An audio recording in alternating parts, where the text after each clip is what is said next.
investment. So exposure to wider range of ideas and experiences. That basically means that indeed cultural capital is related to class, to your class status, to your family background. Okay? Because certainly, if you were born into a higher class family, then you will enjoy more vocabulary. Why? And if you enjoy more vocabulary, that basically means your linguistic styles actually has higher level. But why? Why, if you are from higher class, you have vocabulary? This is easy to understand. Okay? Just remember your childhood. Okay? If you were born into a rich family, certainly when you were young, your parents can purchase more books for you to read, and then they can also take you to travel around the world. Okay, they can take you to visit museums, to visit a lot of places for you to obtain aesthetic preferences. Okay, and you can also attend concerts, and you can also interact with those people who are also from rich families. You have much higher chances to interact with people from rich families. Okay? Then certainly your style of social interaction will also be different. Okay? And more important, if you are from a rich family, certainly your chance to go to elite schools, elite private schools, elite high schools, elite universities will be much, much higher. Much, much higher. In every society, this is true. Even in a society, in an open society like the US, okay, if you are born into a rich family, then your chance to go to elite schools basically are much, much higher. Okay? Because if you want to go to these schools, you not only need high SAT score, okay? You also need such cultural capital. Okay? In Hong Kong, actually also the same now. Okay?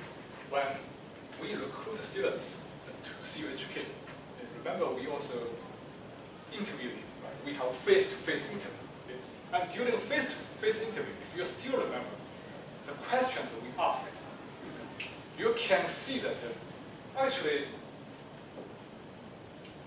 for some people, probably for some professors, probably it's unconscious. But for some people, actually they are conscious. We are trying to assess your cultural capital. Okay? We are trying to assess your cultural capital. Remember, I participated in all interviews in Singapore when I taught there. And I also attended the interview this spring. Okay? So I remember that in Hong Kong, in CU Education, in our department, we asked one question. So we ask you, okay, to discuss one issue, right? One current issue, and ask your opinions about that issue. Do you remember? Have you attended the interviews before when you entered CU Education? You attend interviews, right? And so you remember we asked that question, right? So probably before it's different, but at least this year, we asked this question. And that question, I would say, actually we try to understand, okay? We want to understand a lot of things. We want to understand your linguistic style. Whether you are an articulate, whether you can articulate your ideas clearly or not. This certainly try to understand whether, okay, you try to understand how many vocabularies you have and whether you can articulate yourself logically. Okay? So this is about the linguistic style. Okay? And second of all, we also try to assess whether you have read a lot. Whether you have read a lot. Okay? If you are from a poor family, as a high school student, probably you don't have time to read even newspapers. You need to do part-time job. Okay? You don't have time to read newspapers. you don't have time to read a lot of books, the social science books, liberal studies books, etc. Okay? Then certainly you want to answer such kind of questions better than others. Okay? So in that sense, we try to understand. Okay? We try to understand your knowledge about the society, your knowledge about our world. Okay? And all of these things actually are all cultural capital. Okay? And the other part in Hong Kong, I don't know the percentage. This part play the importance. What's the percentage of the of cultural capital played the role in entering college? And in the US, almost 50%. Okay? Your SAT score, okay, your college entrance score probably is only 50%. Only 50%. But the other things, the cultural capital, okay, styles of social interaction, basically it's your leadership. Okay? So we also, in Hong Kong, we also asked whether you have participated in a lot of voluntary work or not. Okay? Before. Okay?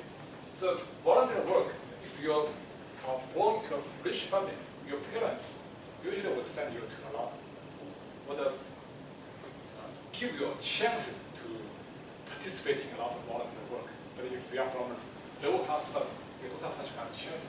Okay?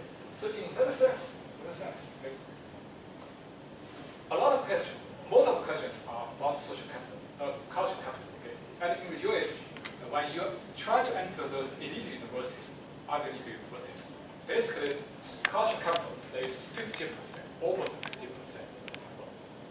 Okay? So now you see, from these examples, you can see the importance of cultural capital. The importance of cultural capital to reproduce class structure, to reproduce